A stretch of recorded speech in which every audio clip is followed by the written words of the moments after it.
रामायण विवाद के चलते एक्टर सोनाक्षी सिन्हा को जबरदस्त ट्रोलिंग का सामना करना पड़ रहा है, लेकिन अब पहली बार एक्ट्रेस ने इस विवाद पर रिएक्शन भी दिया है और उन तमाम लोगों को मुंहतोड़ जवाब दिया है जो उनकी नॉलेज पर सवाल खड़ा कर रहे थे। दूरदर्शन पर फिर से रामायण और महाभारत के प्रसारण से लोगों की खुशी का कोई ठिकाना नहीं है। सिर्फ यही नहीं, रामायण के चलते दूरदर्शन के भी अच्छे दिन आ गए हैं और चैनल को बढ़िया टीआरपी मिल रहा है। लेकिन इस बीच रामायण के चलते एक्ट्रेस सोनाक्षी सिन्हा को ट्रोलिंग का सामना करना पड़ रहा है।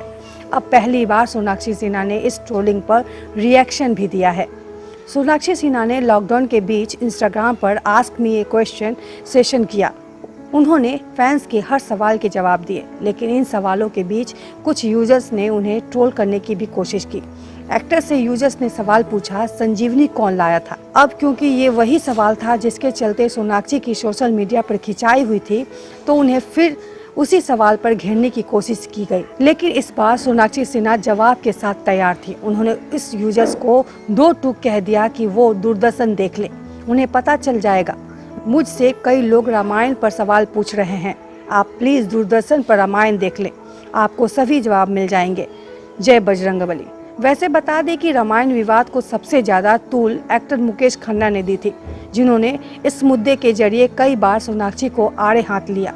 लेकिन सोनाक्षी के पिता शत्रुघ्न सिन्हा और महाभारत के दुर्योधन पुनीत इस्सर ने उनका समर्थन मुकेश खन्ना को आईना दिखाने का काम किया। याद दिला दे, कुछ दिन पहले सोनाक्षी सिन्हा और डायरेक्टर विवेक अग्निहोत्री के बीच भी तू मैं हो गई थी। दरअसल विवेक अग्निहोत्री ने सोनाक्षी की एक पुरानी तस्वीर शेयर कर उन पर सवाल खड़े कर दिए थे कि वो लॉकडाउन के बीच भी शूटिंग कर रही हैं, लेकिन फिर सोनाक्षी ने ट्वीट कर बताया था कि वे फोटो पुरानी थी। वर्क फ्रंट की बात करें तो सोनाक्षी अजय देवगन के साथ film Bhuj the pride of India में काम करने जा रही हैं। कोरोना के चलते फिल्म की शूटिंग को रोका गया है। लेटेस्ट न्यूज़ के लिए सब्सक्राइब करें न्यूज़ जंक्शन।